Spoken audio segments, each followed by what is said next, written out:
Hello welcome to DDIS। मैं हूं doctor Manoj और स्वागत है आप सबका एक न्यू लेक्चर में, जहां पे हम डिस्कस कर रहे हैं मॉडर्न इंडियन हिस्ट्री से रिलेटेड टॉपिक को।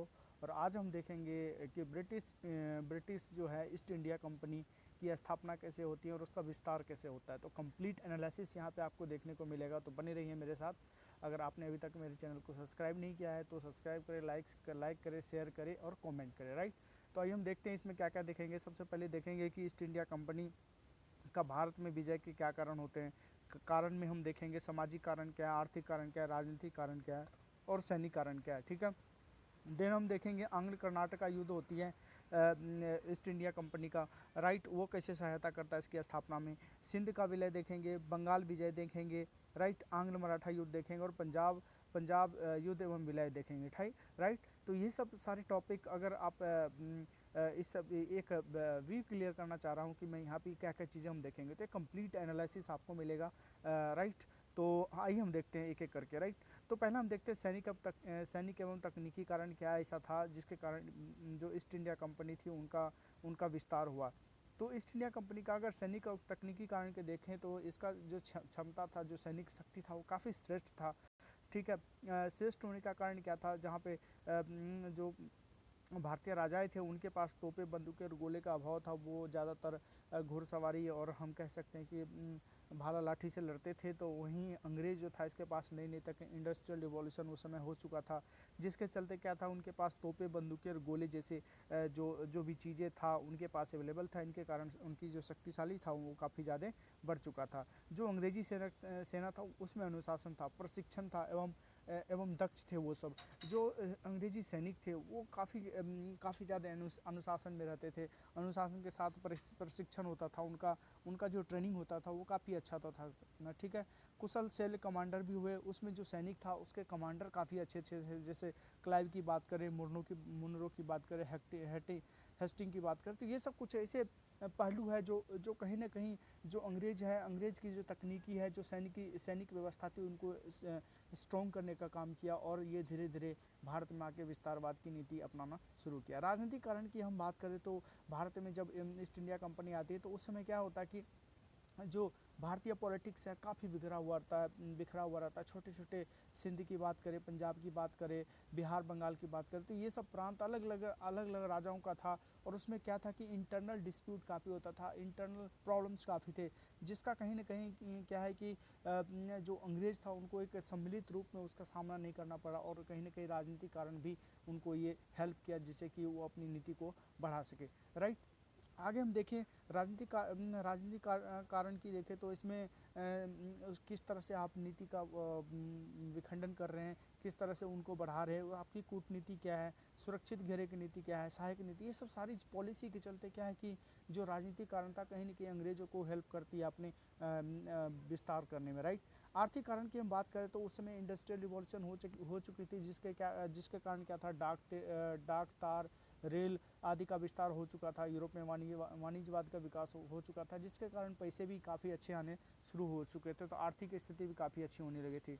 सामाजिक सांस्कृतिक कारण की बात करें तो भारतीय समाज ऊंच नीच, जाति भेदभाव आदि, राष्ट्रवाद की भावना का अभाव, ये सब कहीं ना कहीं ये दिखाता है कि आपका इंटरनल जो प्रॉब्लम्स है काफ़ी बड़ा है।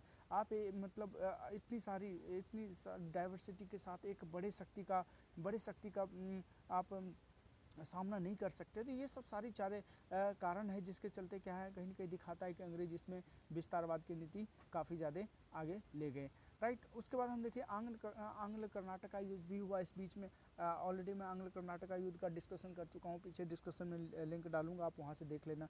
इसमें क्या था, जो निज़ाम था फ्रांसीसी कर्नाटक था, अंग्रेज था, ये इस और फ्रांसीसी था, इसके आपसी मतभेद के चलते भी ये कहीं ना कहीं आंग्ल कर्नाटक युद्ध होना शुरू हुआ था।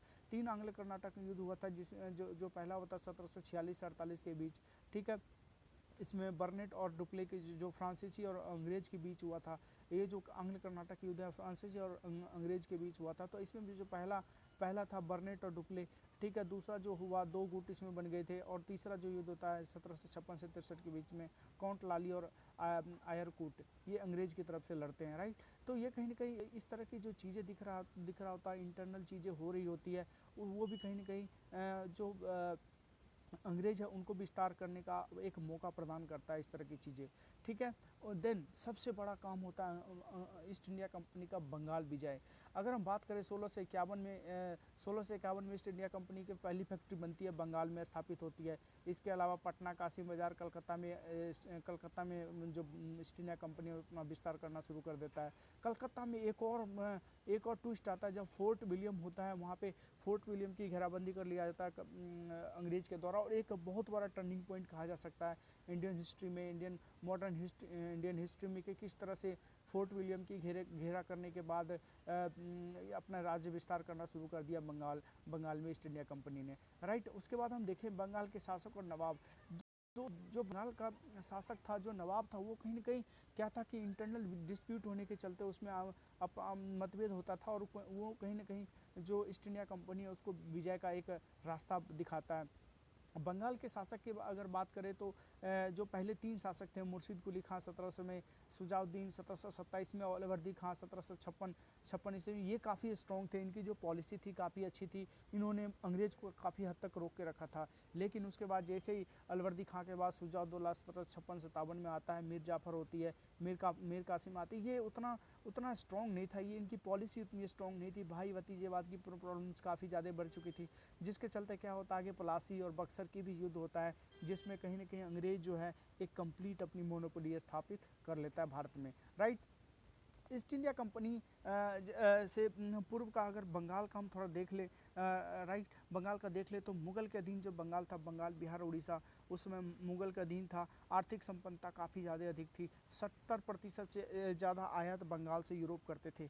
तो सोच सकते हो कि 60%, 70 मैं बोल दिया हूँ, 60% से जो ऊपर आयात अगर बंगाल से आप इंडिया में कर रहे हो, यूरोप में, तो सोच सकते हो कि आर्थिक संपन्नता कितनी होगी।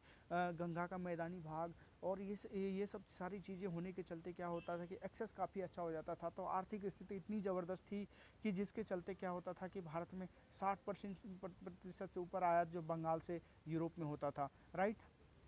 कुशल शासक की बात करें तो हम ऑलरेडी बात कर चुके हैं, मुर्शिद कुली खां, शुजाउद्दीन अलवर्दी खां, ये दोनों शासक थे जो काफ़ी अच्छी पॉलिसी बना के रखे हुए थे, राइट, स्ट्रॉन्ग पॉलिसी बना के रखे थे। नवाब का कब्जा जगत सेठ नवाब का अगर हम बात करें, नवाब का कब्जा जैसे जगत सेठ, आमचंद्र, राजवल्लभ एवं कालकटोरी की घटना, ये सब सारी घटना कहीं ना कहीं आगे जाके क्या होता है, राय दुर्लभ, मीर जाफर, ये सब सारी चीज़ें जो कहीं ना कहीं जाके होती है, तो वो क्या करता है कि बंगाल में ईस्ट इंडिया कंपनी की स्थापना को प्रशस्त करती है। बंगाल विजय की परिस्थिति की बात करें तो इकोनॉमी के स्ट्रॉन्ग, बट राजनीतिक उतार चढ़ाव था काफ़ी ज़्यादा। इकोनॉमी तो था, बट क्या था कि जो राजनीतिक उतार चढ़ाव था वो कहीं ना कहीं क्या करता है, इस चीज़ को दर्शाता है कि बंगाल में विजय आप प्राप्त कर सकते हो। ईस्ट इंडिया कंपनी का व्यापारिक सहूलियत प्रदान किया जाना, ठीक है। जो बाद में शासक आते हैं, अब शासक में बात करें, सिराजुद्दौला, मीर जाफर, मीर कासिम, इनके द्वारा कुछ इस तरह की पॉलिसी दिया जाता है, इस तरह की छूट दिया जाता है, जिससे क्या होता है, ईस्ट इंडिया कंपनी को व्यापारिक सहूलियतें काफ़ी मिल जाती है, और साम्राज्यवाद की मनोवृत्ति के साथ साथ मुगलों को दूरदर्शिता का अभाव भी होता है, जिसके चलते क्या होता है कि बंगाल में विजय की परिस्थिति उत्पन्न होती है। सैनिक शक्ति का पिछड़ना, राइट, कूटनीति में अच्छे नहीं थे, जिसके चलते भी कहीं ना कहीं दिखाता है कि बंगाल पे विजय किया जा सकता है। विखंडित बंगाल समाज, जैसे हम ऑलरेडी बात कर चुके, जात पात छुआछूत काफ़ी ज़्यादा था, तो ये सब सारी चीज़ें होती है। और इसी बीच में सबसे बड़ा काम होता है एंट्री ऑफ बैटल। एंट्री होती है 3 बड़े बड़े युद्ध का, 2 बड़े बड़े युद्ध और द्वैत शासन का शुरुआत हो जाता है बंगाल में। पहला युद्ध 1754 में होता है, राइट, प्लासी का युद्ध, और दूसरा होता है बक्सर का 1764 में। प्लासी की युद्ध और बक्सर का युद्ध, इसको हम डिटेल्स आने वाले वीडियो में देखेंगे। तो आज का वीडियो यहीं समाप्त करते हैं। आशा करता हूँ आपको ये वीडियो अच्छा लगा होगा। धन्यवाद।